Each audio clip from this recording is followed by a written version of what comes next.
Bismillahirrahmanirrahim. Assalamualaikum warahmatullahi wabarakatuh. Selamat siang dan salam sejahtera untuk kita semua. Terima kasih untuk sahabat sehat RSUD Kota Bogor yang saat ini menyaksikan kami di live Instagramnya RSUD Kota Bogor dan di Instagramnya PKRS RSUD Kota Bogor. Apa kabar hari ini? Semoga semuanya dalam keadaan sehat ya. Jumpa lagi di podcast kesayangan kita, di mana lagi kalau bukan di podcastnya PKRS RSUD Kota Bogor. Bersama saya, Rina Sugiarti, selama beberapa menit ke depan akan memoderatori jalannya diskusi pada sesi kali ini. Nah, di podcast kali ini saya tidak sendirian, sudah hadir nih di tengah-tengah kita. Ada Bu Bidanisa dan Ibu Dewi. Apa kabar Ibu? Sehat ya? Izinkan saya sebelum memulai diskusi ini untuk membacakan CV narasumber terlebih dahulu. Di sebelah kanan saya ada Ibu Nisa Nurfitriani SKBD. Beliau kelahiran Bogor ya, tanggal 16 Mei 1988. Alamat rumahnya di Dramaga Bogor. Menyelesaikan pendidikan D3-nya di Poltekkes Kebidanan Kemenkes Bandung tahun 2006 sampai dengan 2009. Dan melanjutkan S1 Pendidikan Bidan Universitas Airlangga Surabaya, lalu dilanjutkan dengan profesi bidannya di Universitas Airlangga Surabaya juga. Untuk pengalaman bekerja juga beliau sudah melanglang buana tentunya ya. Sudah lama bekerja di RSUD Bogor ini dari tahun 2013 ya. Beliau ini juga sudah mondar-mandir gitu kan di setiap ruangan. Pertama di ruang VK ya Bu Nisa ya, lalu setelah itu di ruang IGD Ponek, lalu di ruang Nifas, dan terakhir beliau sekarang sebagai koordinator subkredensial sebagai di Komite Keperawatan ya. Betul ya. Ya, narasumber yang kedua di sebelah kiri saya ada Ibu Dewi Ipana SST ya Bu Dewi ya. Beliau kelahiran Bogor tanggal 25 November 1988, alamat rumahnya di Perumahan Geria Karadenan, Cibinong, Kabupaten Bogor. Saat ini beliau menyelesaikan pendidikan D3-nya di Akbid Kebidanan Prima Husada Bogor dan D4 bidannya di program Bidan Pendidik Politeknik Karya Husada Jakarta, dan saat ini beliau sedang mengenyam pendidikan di Poltekkes Kemenkes Jakarta 3 prodi Bidan Profesi. Ya, untuk riwayat pekerjaan juga sama seperti Bu Bidanisa, beliau sudah melanglang buana ya, sudah cukup lama, hampir 10 tahun di RSUD ya. Dari mulai di IGD Ponek, Bidan VK, Bidan Nifas, dan saat ini beliau sebagai Bidan Pelaksana di ruang Nifas. Terima kasih sekali lagi untuk Bu Nisa dan Ibu Dewi atas kesempatannya waktu untuk bisa berbincang-bincang santai beberapa menit ke depan ya. Pemirsa Sehat RSUD Kota Bogor tentunya sudah tidak sabar ingin mengupas tuntas nih tentang sesi kita kali ini ya. Untuk pengantar sesi kita yang berjudulkan persiapan persalinan yang baik adalah awal menjadi ibu yang bahagia. Kenapa sih temanya seperti ini ya? Kayak tanpa panjang lebar lagi, saya mungkin akan bertanya terlebih dahulu ke Ibu Bidanisa ya. Bu Nisa, ini berbicara terkait tema kita hari ini ya. Persalinan ini kan merupakan fitrahnya seorang wanita ya. Tetapi jika kita berbicara tentang persalinan itu tidak akan terlepas dari satu paket komplit dengan kehamilan, pernikahan gitu. Bisa dijelaskan secara singkat kepada pemirsa bagaimana sih relasi antara ketiga poin ini sehingga nanti mungkin yang diharapkan itu proses persalinan pemirsa semua itu bisa berjalan dengan lancar seperti yang direncanakan sebelumnya. Mangga dipersilakan. Baik, terima kasih. Jadi ketika kita membicarakan sebuah persiapan persalinan pasti didahului oleh sebuah kehamilan, dan sebuah kehamilan pasti akan didahului oleh sebuah pernikahan ya. Jadi ketika mempersiapkan persalinan yang mana ada 3 faktor yang nantinya harus dipersiapkan seperti persiapan mental, fisik, dan spiritual. Ketika kita bicara persiapan mental, ini akan ada erat kaitannya dengan persiapan saat umur menikah, karena kan sebelum hamil harus menikah terlebih dahulu. Nah, di Undang-Undang Nomor 16 Tahun 2019, usia ideal untuk menikah ini di usia 19 tahun. Sudah diatur pemerintah. Namun di BKKBN untuk wanita sendiri ini di usia 21 tahun dan untuk pria di usia 25 tahun. Nah, kenapa harus diatur usia menikah? Karena kesiapan mental orang untuk menerima sebuah kehamilan itu harus didasari dengan kesiapan psikisnya di usia yang matang. Karena di beberapa jurnal pada Amerika, dia mengatakan bahwa angka perceraian akan menurun drastis ketika pernikahan itu berada di usia di atas 25 tahun. Jadi inilah yang diatur oleh BKKBN dan pemerintah. Kita memulai untuk mempersiapkan persalinan yang hebat, berarti harus dimulai juga dengan persiapan kehamilan yang matang, yaitu usia pernikahannya harus ideal terlebih dahulu untuk menempuh sebuah proses kehamilan selanjutnya. Nah, setelah menyiapkan usia, kita akan menyiapkan screening penyakitnya terlebih dahulu. Jadi ada baiknya orang sebelum menikah itu harus men-screening penyakitnya. KUA pun sudah menetapkan aturan untuk men-screening penyakit-penyakit menular seksual seperti hepatitis B, bahkan HIV. Namun untuk hal-hal terkait lainnya bisa disesuaikan oleh pribadi masing-masing melakukan screening kesehatannya. Apakah ada kesehatan, maksudnya faktor dari kesehatan yang bisa menghambat ke depannya untuk proses persalinan gitu, misalkan bisa ketahuan? Ada beberapa yang kita temui ya, penyakit penyerta pada kehamilan yang berpengaruh terhadap kehamilan itu sendiri. Salah satunya seperti penyakit jantung bawaan, diabetes mellitus, hipertensi, bahkan penyakit TORCH yang sangat erat kaitannya dapat berhubungan dengan kelangsungan kehamilan yang sehat. Itu nanti perlu dikonsultasi dengan dokter kandungan masing-masing. Jika seseorang terdiagnosa penyakit seperti itu, ada baiknya dia konsultasi dulu dengan dokter kandungan baru merencanakan sebuah kehamilan. Jadi dia diperbaiki dulu penyakitnya dengan kondisi yang sehat, baru dia merencanakan kehamilan seperti itu. Baik, dari segi usia pranikah tadi sudah dijelaskan ya oleh Bu Danisa bahwa pemerintah kita juga sudah mengatur dengan baiknya gitu loh agar bisa mempersiapkan kehamilan atau persalinan itu dengan lancar. Nah, baik Bu Dewi, untuk kehamilan itu sendiri ya, kapan sih waktu terbaik untuk seorang ibu hamil bisa memeriksakan dirinya ke petugas kesehatan itu kapan gitu tepatnya? Atau adakah aturan-aturan tertentu yang ibu hamil itu periksanya harus berapa kali gitu? Mangga silahkan. Kalau untuk periksa hamilnya kapan, itu pada saat kita merasa mulai dicurigai hamil. Jadi kalau misalnya gini, kita men ya setiap bulan itu ada namanya menstruasi. Nah, ketika bulan ini misalnya kok saya belum dapat men gitu. Nah, disitulah kita mulai curiga apakah saya hamil atau tidak. Mulai dari pemeriksaan yang sederhana saja, yaitu misalnya kita beli test pack. Tapi untuk lebih pastinya, kita misalnya masih bingung atau belum jelas, mangga kita boleh ke dokter atau klinik bidan untuk memastikan lagi, dan nanti mungkin lebih dipastikan lagi dengan USG ke dokter.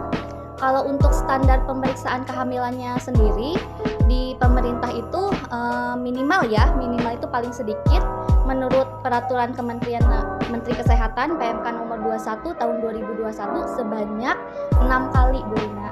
6 kali ya, ini paling sedikit. 6 kali itu yaitu 1 kali pada saat trimester 1. Trimester 1 itu 0 sampai dengan 12 minggu atau 0 sampai dengan 3 bulan. Kemudian 2 kali pada trimester 2, yaitu pada usia kehamilan 3 bulan ke atas sampai dengan usia kehamilan kurang lebih 7 bulan.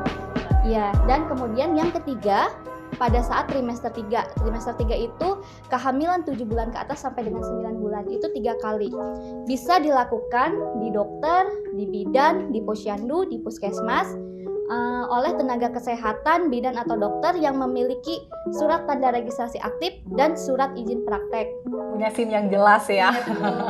Jadi nggak bisa asal periksa, teman saya bisa periksa, nggak bisa ya. Jadi harus mempunyai kompetensi dan kewenangan juga. Betul. Nah, terkait pemeriksaan itu sendiri Bu Dewi, apakah ada poin-poin tertentu yang saya tambahin dulu ya Bu Dina.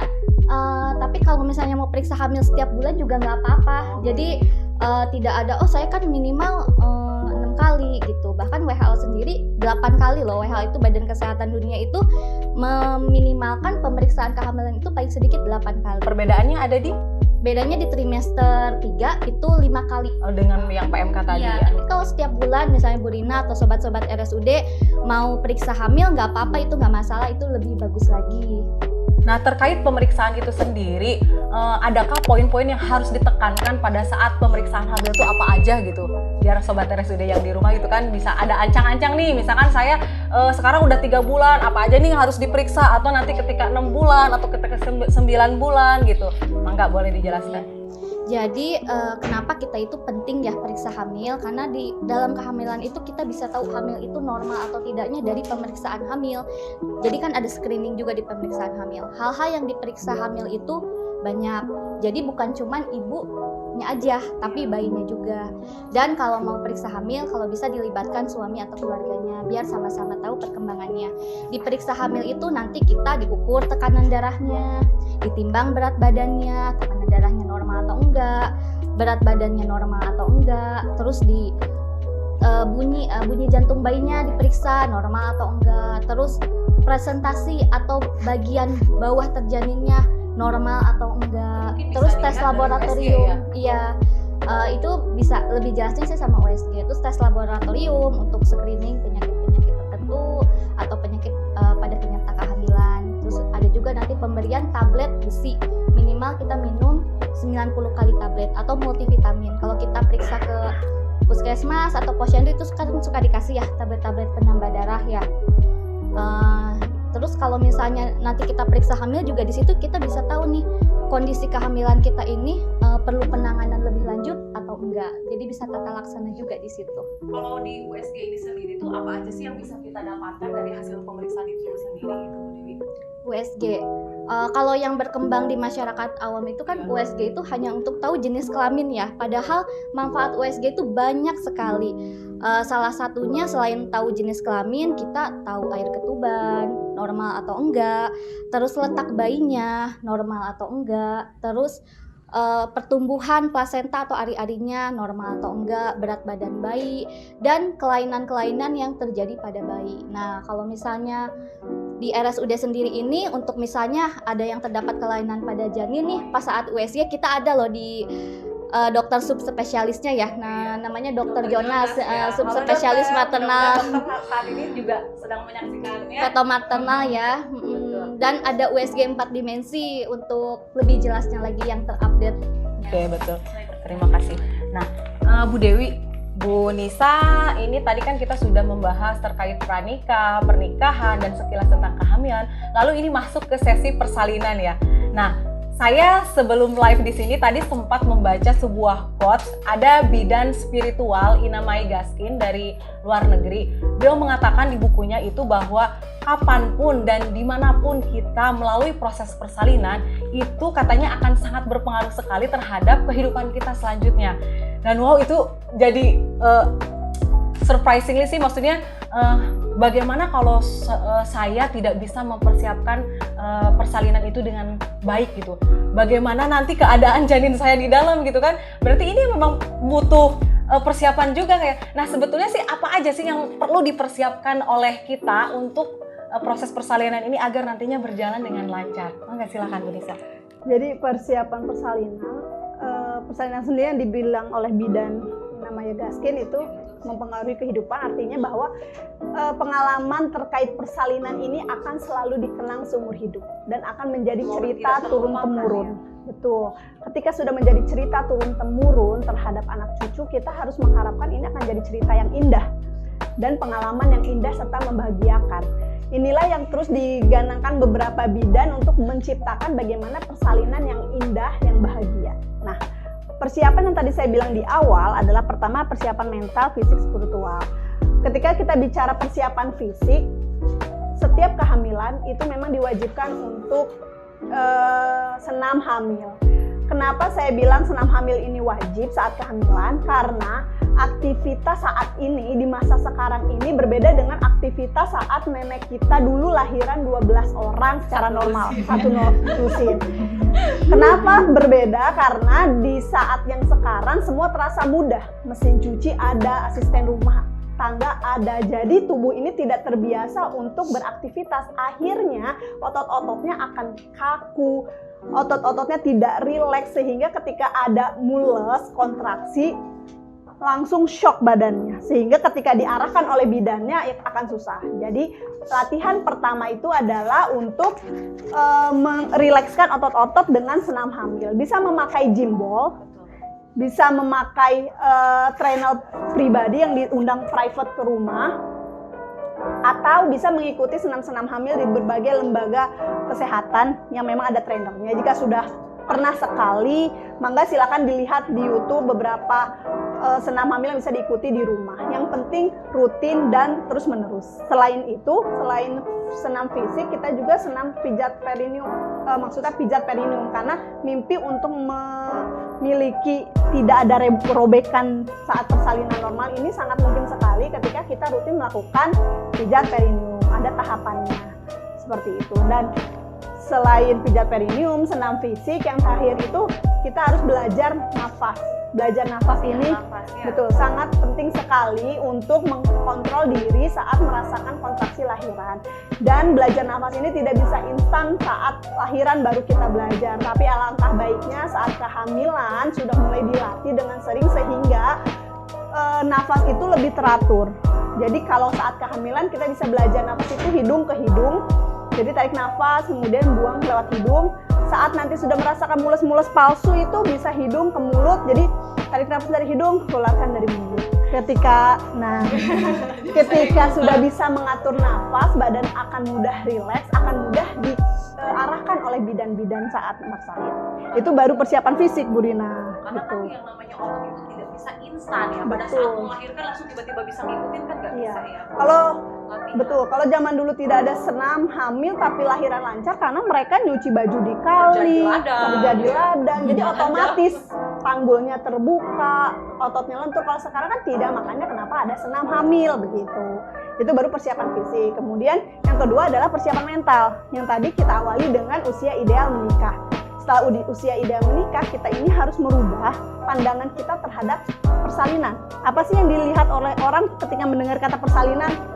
Takut, menyeramkan. Jahitannya berapa? Jahitannya, mulesnya mantap. Nah, semua ketakutan itu harus mulai dirilis pelan-pelan saat kita hamil. Kita harus menciptakan sugesti positif lainnya untuk melawan ketakutan yang sering kita dengar di masyarakat, yaitu dengan mengubah sugesti kita selalu positif dan melakukan afirmasi secara positif, yaitu selalu berkata positif. Apapun ketidaknyamanan kehamilan, lakukan secara positif. Ketika pinggul kita sakit karena beban tubuh semakin besar, janganlah kita ngomong, aduh ini kehamilannya capek banget. Tapi berpikiran positif bahwa bayi saya tumbuh sehat, tumbuh besar di dalam perut sehingga saya harus kuat. Karena ibu yang kuat pasti akan melahirkan bayi yang kuat. Seperti itu. Janin dengan bayinya terkoneksi ya Betul. satu sama lainnya. Jadi kita juga jangan sampai memberikan aura-aura negatif gitu ya. Nah, dan biasakan dalam hidup jangan sering mengucapkan kata tidak dan jangan. Jadi kita punya mimpi nih, harapan kita terhadap persalinan. Misalkan kita pengen ketubannya tidak pecah dulu. Kita pengen tali pusatnya tidak melingkar ke leher bayi. Janganlah katakan kepada bayinya itu, Dek, jangan pecah dulu ketubannya ya. Dek, tali pusatnya jangan melingkar ke leher ya. Tapi ubah dengan cara positif, yaitu, Dek, ketuban bersih, jernih, pecah saat pembukaan lengkap. Dek, tali pusat tetap pada tempatnya ya. Seperti itu. Dan itu akan berefek pada kehidupan kita ke depannya, yaitu tidak pernah mengatakan tidak, jangan, sering mengeluh seperti itu. Itu baru sugesti yang kedua di persiapan mental itu, lakukan sering komunikasi terhadap janin yang tadi saya bilang. Ya. Dan komunikasi pada janin ini walaupun sepele, tapi efeknya sangat besar. Karena apa? Ketika kita melahirkan, kita ini tidak sendiri. Kita ini bukan seorang penyakitan, tapi ini adalah fitrah manusia. Artinya kita akan melahirkan seorang makhluk hidup. Jadi libatkan dia dengan apapun yang kita inginkan. Yang tadi saya bilang, Dek, ayo kita turun ke panggul, masuk ke jalan panggul, lahir lancar, nyaman, ketuban kamu jernih, seperti itu. Komunikasikan dengan sedetail mungkin permintaan kita dan harapan kita terhadap persalinan nanti. Dan ini dilakukannya kapan sih? Boleh setiap saat, tapi baiknya itu saat tubuh ini mencapai gelombang alfa. Kenapa? Karena saat gelombang alfa, tubuh dan bayi ini terkoneksi dengan lebih enak seperti itu. Gelombang alfa itu datang di saat tubuh kita ini mengantuk, lagi rileks. Makanya kenapa sahabat-sahabat RSUD di sini pasti yang udah pernah hamil atau sekarang sedang hamil merasakan gerakan bayi itu kok seringnya malam ya, lebih aktif di malam ya, karena memang bayi merasakan gelombang alfa dalam tubuh kita sehingga dia memberikan respon untuk bergerak, dan ini tuh menandakan bahwa mama ayo ngomong gitu dong ya, sama saya, diajak ngobrol, diajak gitu ngobrol ya gitu. Jadi bisa diajak ngobrol dengan sering dan sedetail mungkin. Nah, untuk yang muslim, gelombang alfa juga bisa didapat saat sedang sholat. Jadi 5 kali dalam sehari kita sholat, berbicaralah dengan janin. Katakanlah harapan kita sedetail mungkin seperti itu untuk persiapan mental, persiapan spiritual ya tadi kita dekatkan diri kita kepada Tuhan Yang Maha Esa, kepada Allah Subhanahu Wa Taala, karena apapun ikhtiar yang kita lakukan tetap takdir adalah penentunya Allah Subhanahu Wa Taala. Semoga harapannya sih semakin kita sering berdoa, semakin kita sering ikhtiar, harapan itu akan terwujud pas saat kita melakukan persalinan dengan bahagia.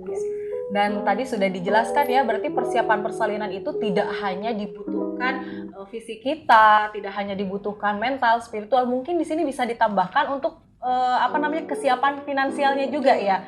Nah, bagaimana ini tips and triknya agar nanti pada saat proses persalinan itu kita tuh udah tenang, udah nggak mikirin, aduh nanti biaya berapa ya, aduh nanti saya punya asuransi nggak ya, itu gimana tuh Bu Nisa?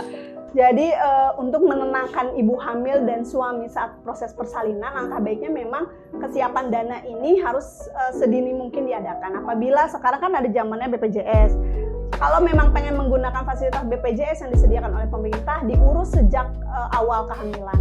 Ya, kan ini akan bermanfaat bagi saat pemeriksaan ataupun nanti kalau memang harus melakukan sebuah rujukan seperti itu. Tapi ketika sudah punya BPJS pun, nggak ada salahnya kita tetap menabung uang dengan menyisihkan nominal, misalkan tabulin ya namanya tabulin ya, tabungan ibu bersalin, nominal 5.000, 10.000 sehari kita tabung sampai hari H 9 bulan. Nah, itulah alasan mengapa Allah menyiapkan waktu kita 9 bulan dalam proses kehamilan, yaitu untuk menyiapkan apapun, baik fisik kita, perubahan bayinya, pertumbuhan bayinya, sampai ke persiapan dana dan finansialnya seperti itu. Wah, penjelasannya sudah luar biasa ya pemirsa. Saya mau nanya ke Bu Dewi ini sekarang ya. Bu Dewi tadi kan sama Bu Nisa itu sudah dijelaskan ya secara detail persiapan A sampai dengan lain-lainnya. Nah, untuk peran keluarga ini sendiri nih, kan namanya ibu hamil itu tentu saja bukan dirinya sendiri ingin maksudnya tidak berjuang sendiri. Ibu bersalin itu kan ibu hamil itu kan teamwork ya. Sebetulnya seberapa penting sih peran keluarga di sini, khususnya suami untuk seorang ibu yang sedang hamil? Mangga silakan. Peran suami itu sangat penting ya, dan sangat berperan sekali pada saat ibu proses kehamilan dan persalinan, karena kan ibaratnya ini proyek bersama, produksi bersama. Jangan sampai ya si ibu hamil aja ya yang ngerasain keluhan, yang ngerasain capeknya, sakitnya, si bapak juga harus ikutan. Makanya kalau periksa hamil diajak, biarkan nanti sama-sama menentukan persalinan. Kan kalau butuh persetujuan kan itu tidak bisa hanya melibatkan ibu, tapi melibatkan bapak-bapak bersuara melibatkan juga keputusan si bapak, karena kan berhubungan juga dengan anak ya. Nah, pada saat misalnya kayak Bu Nisa bilang, pada saat misalnya senam hamil, si ibu mengalami kesulitan, atau ada yang tadi dibahas pijat perineum ya, itu kalau misalnya kesulitan bolehlah dibantu sama si bapak ya. Kalau kesulitannya pijat perineum gimana, kan sama suami sendiri nggak apa-apa. Iya. Berarti kan berperan penting ya. Sangat penting, dan beda loh ketika ada suami dan gak ada suami, lahiran itu sangat beda sekali. Sedikit menambahkan ya Bu Dina, jadi pendamping terbaik bagi ibu melahirkan memang suami ya sebenarnya. Jadi suami adalah guru terbaik karena suami itu tidak merasakan mules, tapi dia erat kaitannya dengan bayi itu sendiri. Jadi dia mampu menenangkan ibunya. Makanya beberapa gerakan ada yang diajarkan ya untuk mengurangi nyeri saat kontraksi, dilakukan bersama dengan suami. Itu kita sebut comfort teknik. Jadi ada teknik berdansa, teknik pijat panggul daerah bawah, kemudian shake the apple. Itu banyak yang bisa didapat di kelas-kelas persiapan persalinan seperti itu. Jadi bisa dilibatkan ya namanya suami ya. Nah, Bu Nisa, ini kan zaman 4.0 ini kan banyak sekali yang metode-metode persalinan di luar yang digandang-gandang itu mampu memperlancar atau memaksimalkan ketika saat proses bersalin nanti. Nah, menurut Bu Nisa sendiri, apakah metode-metode tersebut itu bermanfaat gitu, dan ada nggak sih gitu pembuktiannya gitu dengan yang mungkin yang dirasakan oleh Bu Nisa sendiri khususnya gitu? Ya, jadi metode mempersiapkan persalinan zaman sekarang ada banyak ya. Salah satunya misalkan hypnobirthing atau bisa kita sebut juga gentle birth. Jadi gentle birth ini sendiri maknanya adalah bagaimana mempersiapkan persalinan itu sealami mungkin tanpa ada obat-obatan, dengan apa? Dengan menciptakan pribadi yang sehat saat hamil, sehingga nanti pas persalinan otomatis tidak butuh banyak medikalisasi di sana. Itulah yang diharapkan. Nah, dengan metode gentle birth maupun si hypnobirthing ini, salah satunya yang tadi sudah kita bahas ya, persiapan itu kan ada 3, fisik, mental, dan spiritual. Jadi hypnobirthing ini rangkaian kegiatan, bukan seperti hipnotis pada umumnya ya yang ditepuk ya langsung dia tertidur bisa melahirkan bayinya. Tidak, ini semua proses rangkaian. Jadi ketika kita mampu menghadapi ketakutan, menghadapi masa lalu atau traumatik sendiri, kita mampu bisa menghadapi dengan perubahan diri kita yang tadi, yang mulai dari persiapan mental, fisik, spiritual. Untuk hypnobirthingnya sendiri ini bisa dilatih mandiri, yaitu relaksasi di rumah. Jadi dibantu oleh audio-audio relaksasi ataupun maupun murotal Quran. Ini bisa, jadi kita tuh membuat otot-otot tubuh kita tuh rileks, sehingga saat nanti mules itu datang, tubuh kita itu mudah diatur, tubuh kita itu tetap sadar penuh, tubuh kita itu ingat dari A sampai Z proses lahirannya, karena tubuh kita ini sudah rileks, apalagi tadi sudah belajar nafas. Nah, jadi kaitannya erat sekali gitu, dan ini tidak dapat instan ya, memang harus dipelajari dan dilatih terus-menerus seperti itu, Bu Rina. Nah, Bu Dewi, terkait yang sudah dijelaskan oleh Bu Nisa tadi, sebetulnya ada nggak sih tanda-tanda penting yang harus diketahui oleh ibu hamil? Ini tuh sebenarnya saya tuh mau lahiran atau bukan sih gitu. Nah, kira-kira tanda pasti itu seperti apa itu, biar pemirsa RSUD di sana bisa menyimak gitu. Nggak usah panik, maksudnya yang berlebihan, oh ternyata ini tuh tanda persalinan, jadi tahu gitu.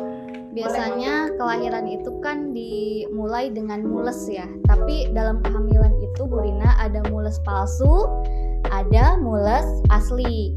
Kalau mules palsu itu misalnya nih dia adanya di sini ya, kita pegang misalnya perut kita ya, dia kencang tapi dia cuma sebentar, tidak beraturan. Jadi kadang-kadang kalau ada gerakan bayi nih tiba-tiba mules tapi cuma sebentar, nah itu belum tentu.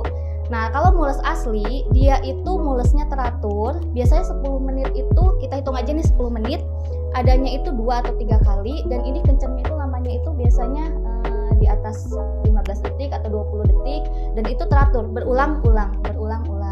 Terus kadang-kadang disertai ada lendir darah, disertai ada pengeluaran ketuban dan sebagainya. Tapi kalau misalnya ragu, saya ini mules asli atau enggak, lebih baik saran saya memeriksakan ke klinik bidan terdekat untuk lebih pastinya, atau ke dokter terdekat untuk lebih pastinya.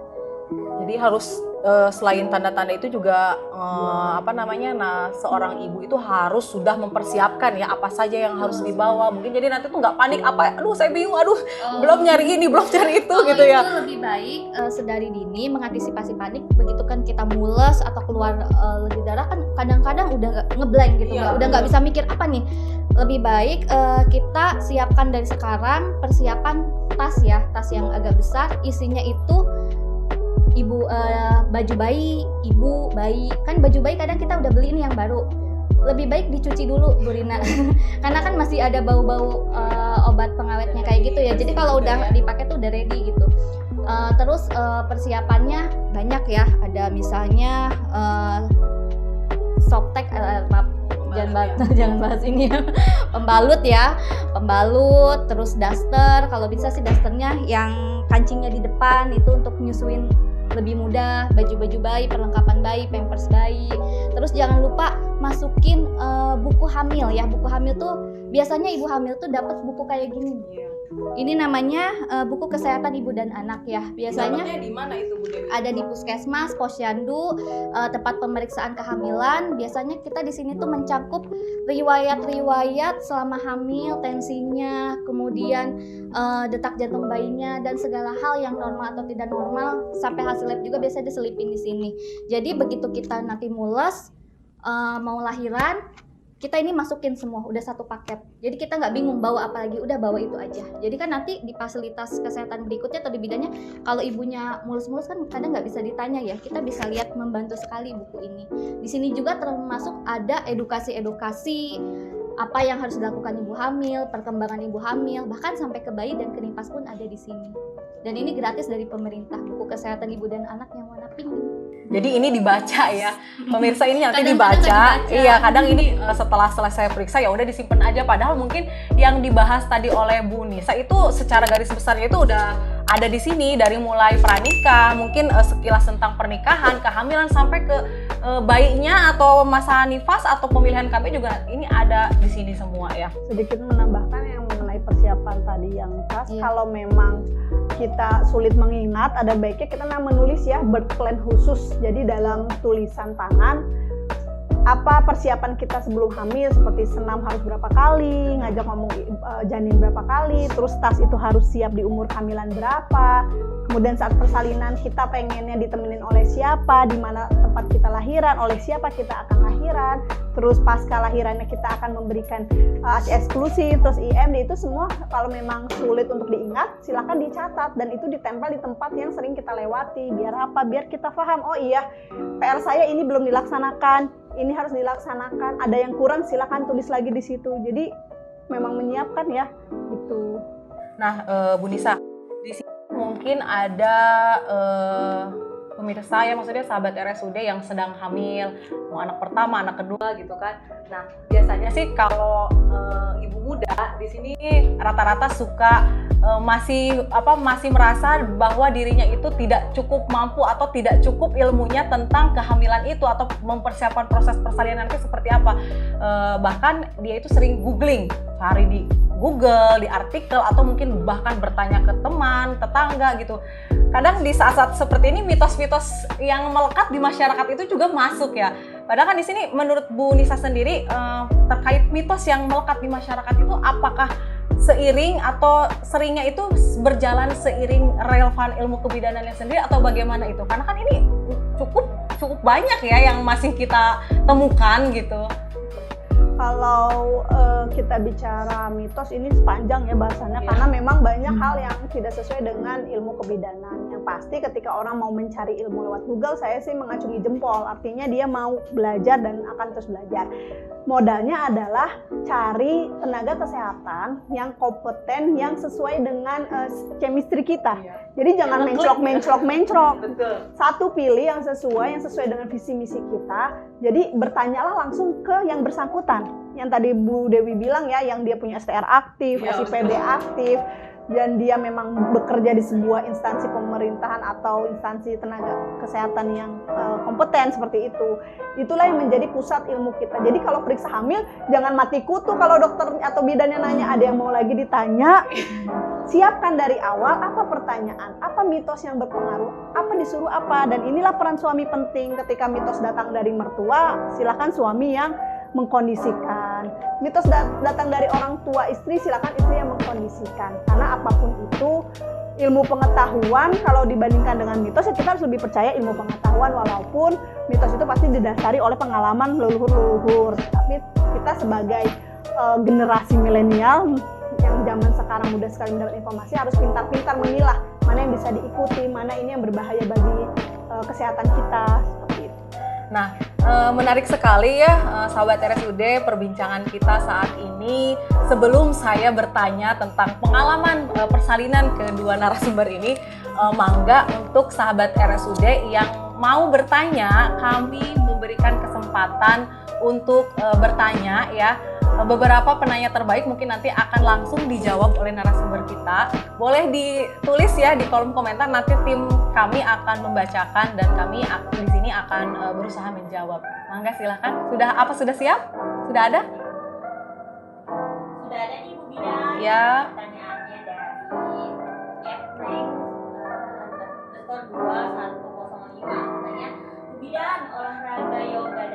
hamil bisa dilakukan ibu hamil sejak usia kehamilan berapa bulan ya? Nah, pertanyaannya yang bagus ya, karena ini kan menyangkut ada indikasi-indikasi tertentu yang boleh atau tidak boleh yang dilakukan oleh ibu hamil itu sendiri. Mangga nih, siapa yang mau jawab nih? Bu Nisa ya?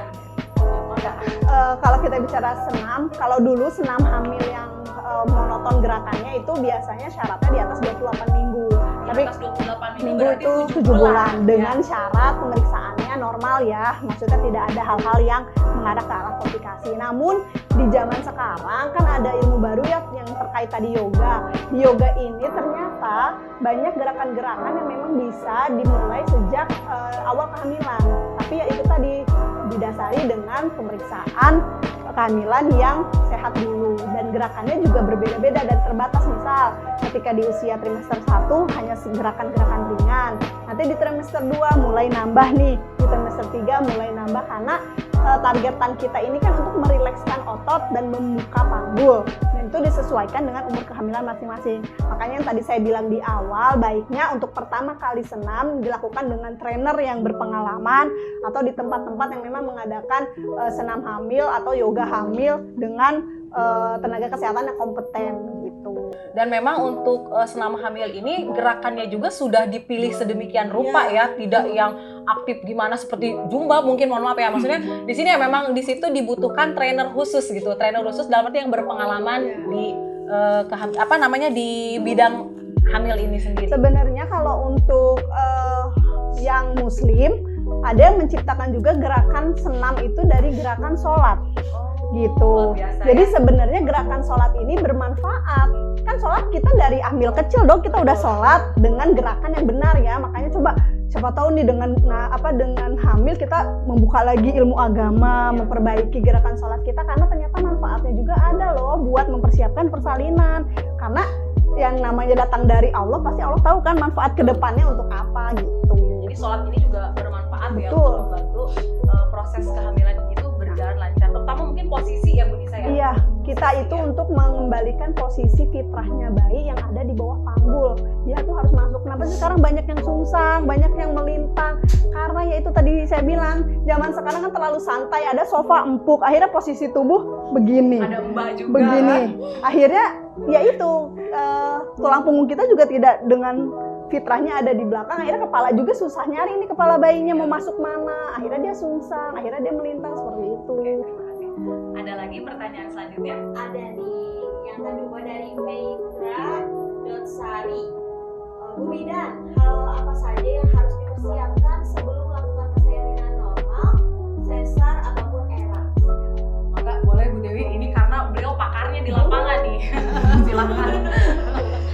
Kalau misalnya untuk persiapan persalinan awalnya, tadi seperti yang Bu Nisa jelaskan, dari mulai misalnya baju-baju bayi, baju-baju ibu, pembalut, terus udah gitu jangan lupa kartu identitas, buku kehamilan.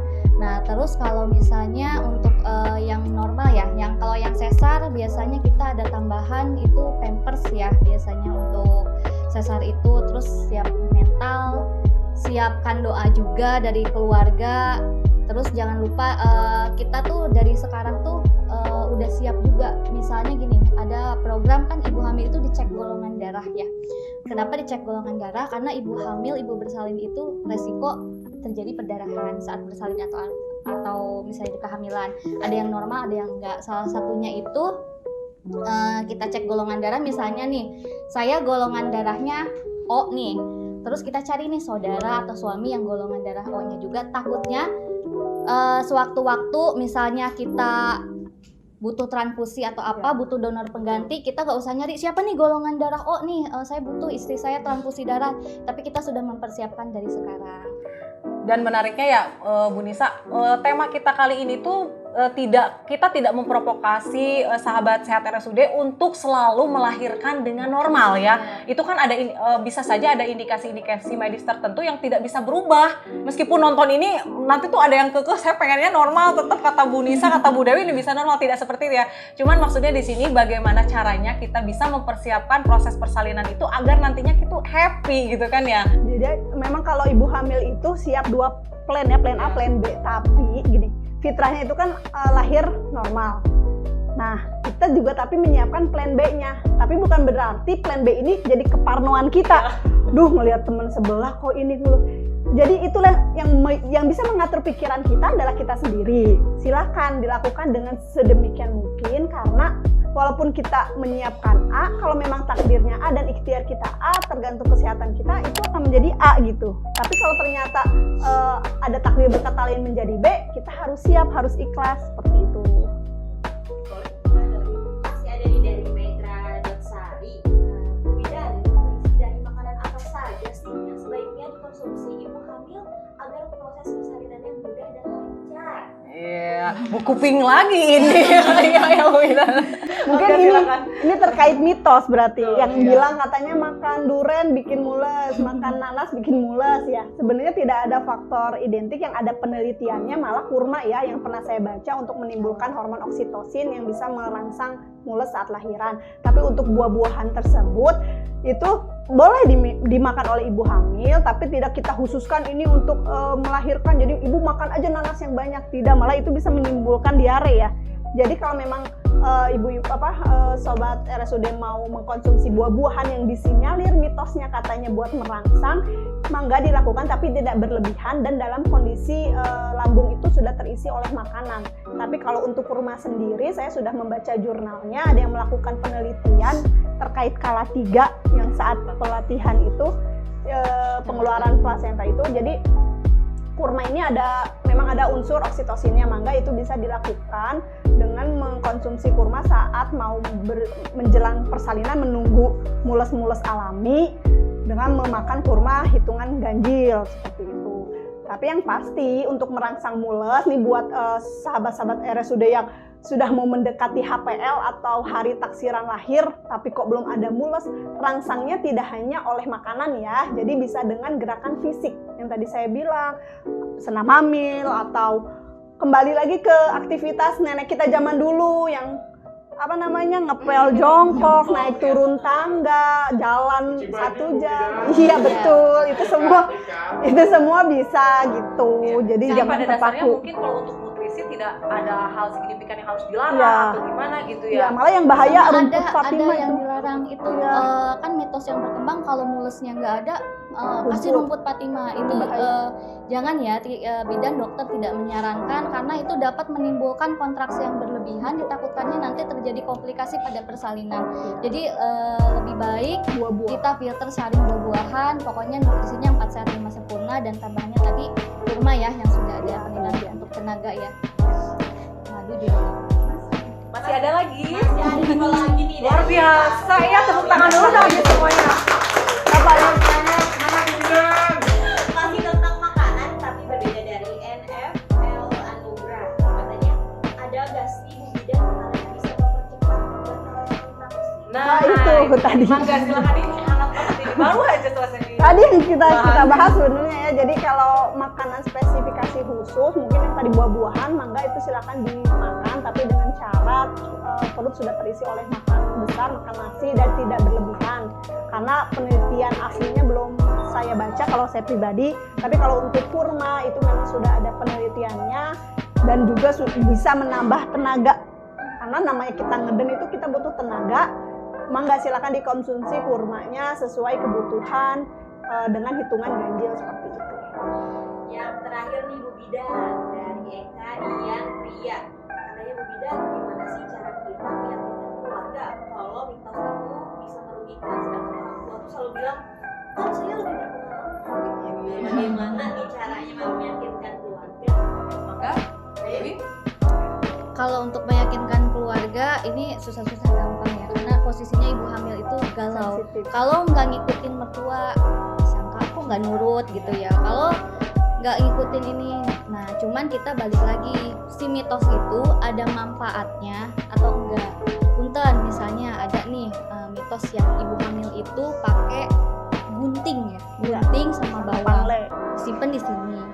Nah itu mitosnya katanya bisa jagain si bayi dan ibunya. Itu mitosnya ya. Jagain dari mana ya? Ya, tapi kan sebenarnya Rada mistis ya. kalau di dunia kedokteran itu tidak ada hubungannya, Justru kalau misalnya si gunting itu berkarat, ketusuklah ke si ibu hamil, justru itu menimbulkan penyakit tetanus, seperti malah diyakinkan aja sih kalau perlu. Nanti misalnya saya udah bertanya sama Bu Bidan. Yang penting komunikasikan dengan suami. Mungkin komunikasikan menolaknya dengan halus ya, provider pelan-pelan. kesehatan seperti itu. Oke, masih ada waktu lagi? Masih cukup dilanjutkan atau kita kelas? Oke. Demikian bincang-bincang santai kita hari ini, semoga bermanfaat ya. Tetapi sebelum saya mengakhiri diskusi ini, saya akan membacakan sebuah puisi yang tentunya berhubungan dengan tema kita kali ini ya.